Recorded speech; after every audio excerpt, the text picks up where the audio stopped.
मित्रांनो, तुम्ही तिकोना किंवा तुंग या किल्ल्यांची नावं ऐकली आहेत का? तर आज आपण या दोन किल्ल्यांपैकी एका किल्ल्यावर जाणार आहोत.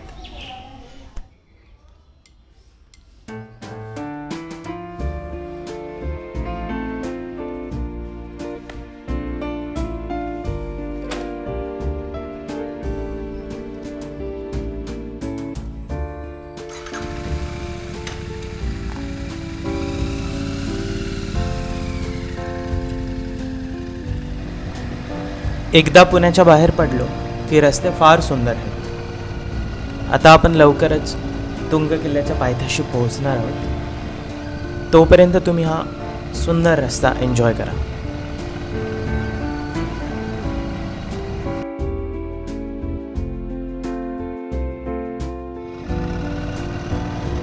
हा लँडस्केप बघितला तर असे वाटत आहे की एखाद्या चित्रकाराने कॅनव्हासवर रंगांची मुक्त उधळण केलेली आहे. म्हणजे बघा, रस्त्याच्या दोन्ही बाजूला रानफुले उगवलेली आहेत, समोर डोंगर दिसत आहेत, वर ढगांची रचना बघा किती सुंदर आहे, आणि हा रस्तासुद्धा खूप सुंदर आहे. आत्ता इथे आम्ही हडशी लेक जवळ थांबलेलो आहोत आणि हा जो पुढे तुम्हाला दिसतोय तो आहे तिकोना आणि इकडे त्या बाजूला आहे तुंग. तर आता इथून आम्ही तुंगला जायचं ठरवलं आहे आणि आपल्यासोबत आहे मिथिलेश, अभिषेक आणि हा इकडे मंथन.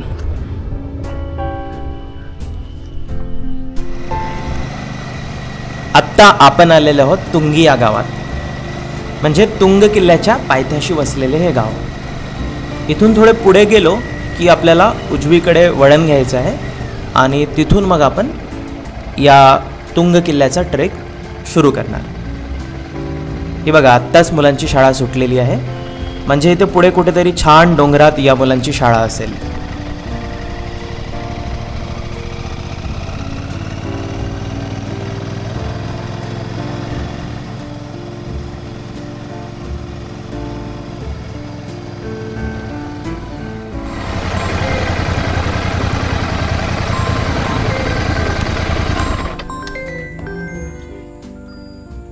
हॅलो, अबे गाडी बंद पडली आहे. बरं, येतो मी. आता तुंगी किल्ल्याचा पायथा फक्त 5 किलोमीटर उरलेला आहे आणि आपल्यासाठी एक नवीन अपडेट आहे की आपली ही जी सोबत असलेली स्कूटी आहे ही बंद पडली आहे. आणि सर ड्रायव्हर कोण आहे समोर या.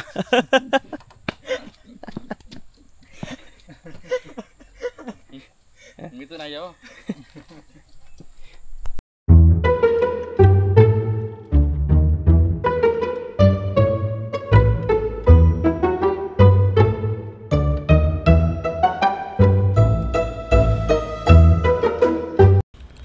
आता ही स्कूटी इथेच एका दुकानात लावून आम्ही शॉटगनने तुंग किल्ल्याच्या पायथ्यापर्यंत 2 ट्रिप करणार आणि एकदा ट्रेक संपला की त्यानंतर या स्कूटीचं काय ते बघू.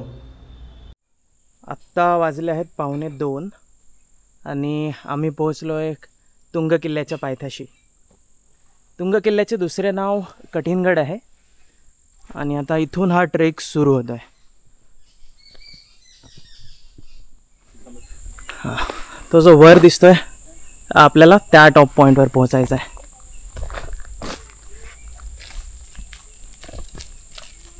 च्युइंगम खातो मी. बूमर.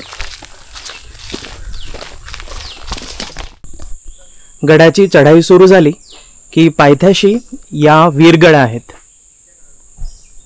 तर वीरगड म्हणजे काय, तर एखाद्या शूरवीरास कोणत्याही कारणास्तव वीरगती प्राप्त झाल्यास त्याच्या स्मरणार्थ उभ्या केलेल्या दगडी शिल्पास वीरगड म्हणतात, असे या ठिकाणी लिहिलेले आहे.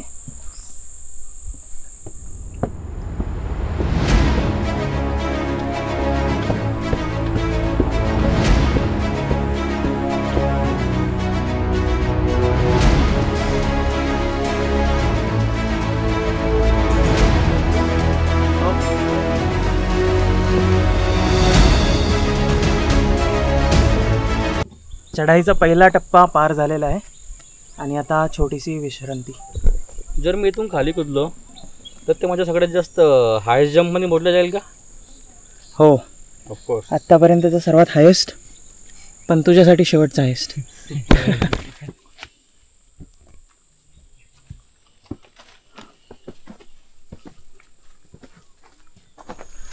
चढाईचा दुसरा टप्पा पार पाडल्यावर इथे एक प्राचीन पोढी आहे. आता पोढी म्हणजे एक्झॅक्टली काय हे मला सुद्धा माहिती नाही. मला सुद्धा यावर थोडा रिसर्च करावा लागेल. पण हे जे काही प्लेस दिसतंय तर इथे लिहिल्याप्रमाणे मला वाटतं पाण्यासाठी किंवा विश्रांतीसाठी हे ठिकाण आहे.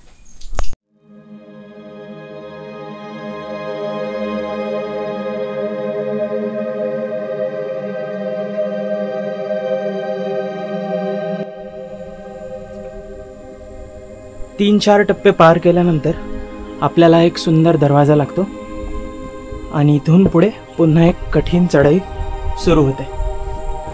जसे जसे आपण वर चढतो तसे तसे आपल्याला माहिती होते की या गडाला कठीणगड का म्हणतात.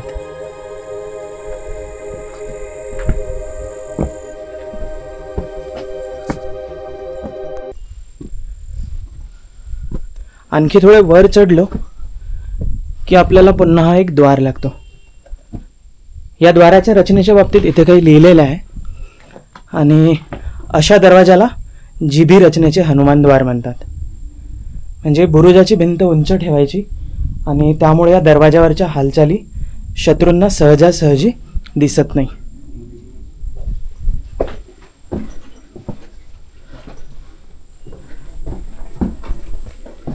आता आपल्याला मंथन काही वाचून दाखवणार आहे. नमस्कार शिवभक्त हो, या शिवतीर्थावर आपले स्वागत. या पवित्र स्थळी छत्रपती शिवाजी महाराज यांचा स्वाभिमान या गुणाचे स्मरण करा. जय भवानी, जय शिवराय. जय शिवराय. जय शिवराय. जय शिवराय. बऱ्यापैकी चढाई पूर्ण झाल्यानंतर हा इथे थोडा पठारासारखा भाग आहे. अजून चढाई पूर्ण झालेली नाही, आपल्याला त्या ठिकाणी पोहोचायचं आहे.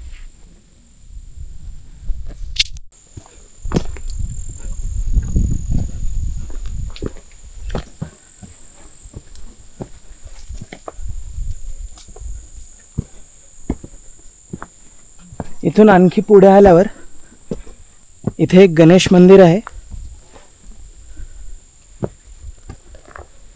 आणि या ठिकाणी एक छोटं तळं सुद्धा आहे. प्राचीन काळी गडावर लागणाऱ्या सर्व पाण्याची व्यवस्था या तलावातून होत असावी. चढाई करताना गणेश मंदिराच्या डाव्या बाजूला हे कचेरीचे जोते म्हणून ठिकाण आहे. या ठिकाणी याबाबतीत माहितीसुद्धा लिहिलेली आहे की जुन्या काळी पूर्ण गडाचा कारभार या ठिकाणावरून चालायचा. छत आणि भिंती पूर्णपणे कोसळलेल्या आहेत, बट जो खालचा पाया आहे तो अजूनही व्यवस्थित आहे. त्यामुळे आपल्याला अंदाज येतो की या ठिकाणी कशा प्रकारच्या इमारती असतील.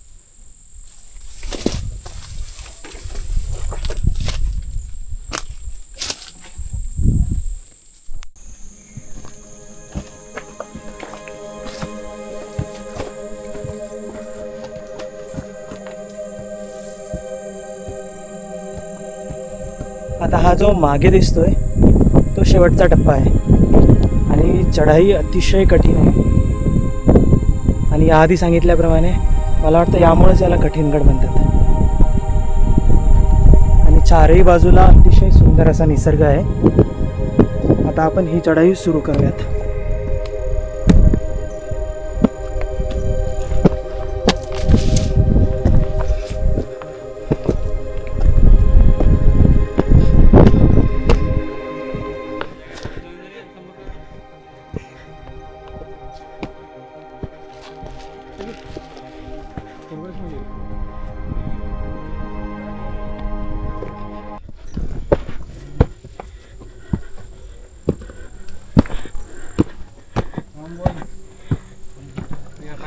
अँड फायनली आपण इथे पोहोचलो.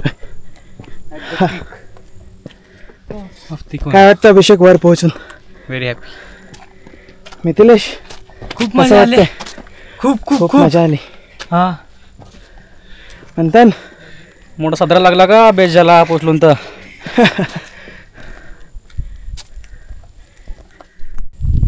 या गडाचे वैशिष्ट्य म्हणजे इथून आजूबाजूच्या गडावर किल्ल्यावर सहज लक्ष ठेवता येत. तो पुढे जो दिसतोय तो आहे तिकोना आणि या बाजूला विसापूर. आणि गडावर चढल्यानंतर सर्वात वर डाव्या बाजूला हे तुंगाई देवीचे मंदिर आहे छोटेसे.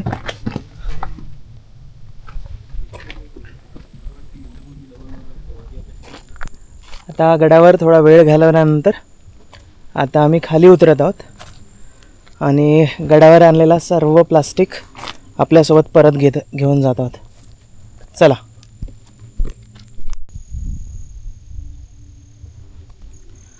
आता उतरताना फार छान वातावरण झालेलं आहे. मंद थंड वाऱ्याची झुळूक हळूच येत आहे आणि ढगांमुळे फार ऊन पण नाही आहे. आता पुढच्या 5 ते 10 मिनिटांमध्ये आपण खाली उतरूयात.